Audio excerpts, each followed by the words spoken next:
তখন বলছে দেখতে দেখি আর কোথায় বাকি আছে, বেশি বয়স কাটিয়ে দিচ্ছি দেখতে গিয়ে দেখছে গাধার বয়স অনেক বেশি দিয়ে দিয়েছে।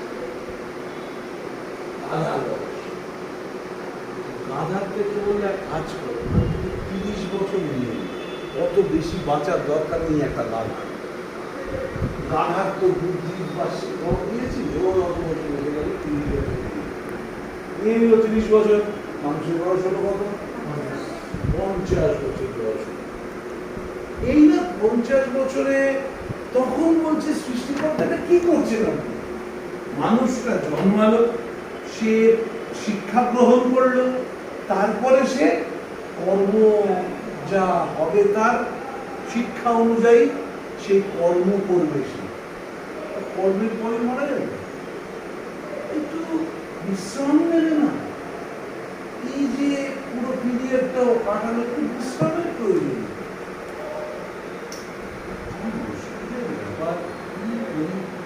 আর কোথায় কি আছে দেখো? গরুকে অনেক বেশি বয়স দিয়েছে, এত বছর বাঁচার দরকার নেই। গরুটা কত আছে দেখতো? আচ্ছা ঠিক আছে, ওখান থেকে এক কাজ কর, আরো 15টা বছর নিয়ে কত হলো? 65 বছর। 65 বছর পরে বললো একটা মানুষ শিক্ষা গ্রহণ করলো, একটা মানুষ কর্ম করলো, একটু বিশ্রাম নিল। তারপরে আপনি মেরে দিচ্ছেন ও যে পরিবারটা তৈরি করলো, যে কাজটা সে করলো, সেটা একটু দেখবে না? একটু দেখবে না তার ভবিষ্যৎ কি? তখন বললো ঠিক আছে, আর কোথায় কি আছে? আচ্ছা আর এক কাজ কর, 15টা বছর এর কাছ থেকে নিয়ে, 15 বছর না 10 বছর কিন্তু নিয়ে কুকুরকে দেওয়া আছে, কুকুরের কাছ থেকে নিয়ে, কুকুরের কাছ থেকে নিয়ে নিল। তাহলে কত হলো বয়স মানুষের? 75 বছর বয়স হলো। বলছি এবার মরে গেলে কোনো অসুবিধা নেই।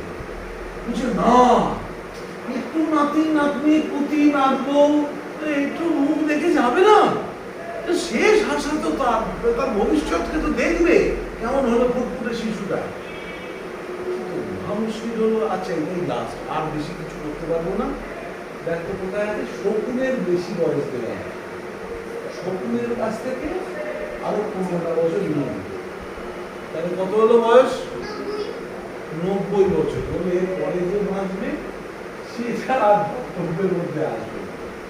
এবার দেখো আমাদের জীবনে যদি খুব খুব মাইনিউটলি বিচার করো, 10 থেকে 12 বছর অবধি মানুষ থাকে, সেটা নিজের মতো নিজের দিকে, তাই তো?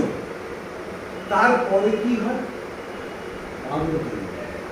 দেখ এ ডাল ও ডাল সে ডাল পরে মানুষ এই ডালে গেলাম, উঠানে গেলাম, ওখান থেকে একটু ফল খাবলে খেলাম, এইখানটায় গিয়ে একটু পড়াশুনো নিয়ে যাই, এই দায়িত্বটা ভালো না, ওই দায়িত্বে চলে যাই, আচ্ছা এইটা তো আমার মাথায় ঢোকে না, ওখানে যাই, আর তার সাথে তো সর্বনাশটা আছে না, শুধু এই ডালে ও ডালে এই ডালে ও ডালে লাফালাফি করতে বেড়াচ্ছি। দেখ তাই তো? মাদুরের জীবন কাটার পরে কি হবে? তার জীবন আছে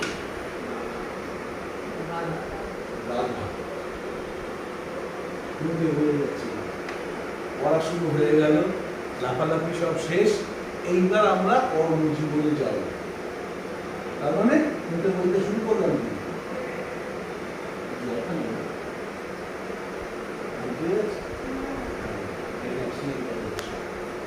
তো এবার গাধার জীবনে কি আছে? গাধা কি করে? হ্যাঁ,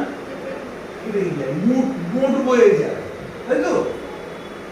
সেই জোয়াল বললাম যে কোনো কাজে ঢুকতে হবে, সংসার করতে হবে, এই আনতে হবে, রোজ দুটো বাজারে ব্যাগ নিয়ে বেরোতে হবে, যে রোজগার না করলে পরিবার বাঁচবে না। কি তারা জীবন তো পুরো সংসারের বোঝাটা পুরুষ নারী বলে নয়, দুজনেই সংসারের বোঝাটা সে কি করছে? পিঠে নিয়ে চলছে। কতদিন চলছে? 30 বছর। 30 বছর পার হয়ে গেল, তার কর্মজীবন মোটামুটি শেষ হলো। তারপরে তার জীবন আসছে গরুর জীবন। গরু কি করে? দেয়, আর কি করে? খাবার দাবার খায় না। গরুর একটা বিশেষ বিশেষ স্বভাব আছে, কি বলতো? যখন ঘাস খায় না, পক পক করে খেয়ে নেয়, খেতেই থাকে, আস্তে আস্তে গিলে গিলে গিলে গিলে পাঠিয়ে দেয়। পাঠানোর পরে ও পেট থেকে আবার যখন বিশ্রাম করে, সে পেট থেকে খাবারগুলোকে মুখে নেয়, মুখে নিয়ে তখন চিবিয়ে চিবিয়ে ভালো করে স্বাদটা নেয়। ও এই তো আহা, প্রচুর খাবার ছিল রে। হ্যাঁ কি এই তো বললো যাবো। হ্যাঁ, ও তো পাকস্থলীতে চলে গেল, পাকস্থলীতে তো চিবিয়ে গেল না, তাই তো? চিবিয়ে গেল না, এবার পাকস্থলী থেকে বার করে আর তখন বসে বসে চেবায়, চিবিয়ে চিবিয়ে ভালো করে। ওর তো এক পাটি দাঁত নেই, সময় লাগে চিবোতে, তো যেমন কি করি, যে দুবার তিনবার চিবিয়ে গিলে ফেলিস, তাই তো? কি বলে 32 বার চিবিয়ে কিনতে হবে, তাই তো? কেন বলে না? প্রথম খাবারটা তোমার দাঁত ভেঙে দিচ্ছে, আস্ত গিলে খেলে কি হবে? ওটাকে পাকস্থলীতে ডাইলিউট করতে সমস্যা হবে, হজমের সমস্যা হবে, বেশি গিলে গেলে বমি হয়ে যায়, পেট ব্যথা করে। তার কারণটা কি? ও তো পাকস্থলীর ভেতরে তো ওটাকে তো বিভিন্ন রকমের ইঞ্জাইন ফিঞ্জাইন দিয়ে মাখবে, ভালো করে ভাঙবে, ভেঙে তারপরে তো জায়গায় জায়গায় পাঠাবে সব, তাই তো? এইবার কি করেছিস? একটা গোটা আমরুট খেয়ে ফেলেছিস, ওকে দিয়ে দিয়েছিস। পাকস্থলী ভাগ্যিস বাইরে বেরোয় না, নাহলে খাটিয়ে চল মেলে বলতো ইয়া কি হচ্ছে না, কি সব শক্ত জিনিস দিয়ে দিচ্ছিস। আবার কালকে রাত্রে বিরিয়ানি খেয়েছিস, এখন আবার মাটন খাওয়াচ্ছিস। আমাকে তো কাজটা করতে হচ্ছে, তুমি তো খেয়ে নিবে। তারপর 4 ঘন্টা হলো তো সে তো পিষে যাচ্ছে পিষে যাচ্ছে পিষে যাচ্ছে, তার তো একটা লিমিটেশন আছে। যাই হোক, তো গরু করে কি? প্রথমে ঢুকিয়ে তারপরে আলাদা আলাদা বার করে চিবায়, চিবিয়ে আমাকে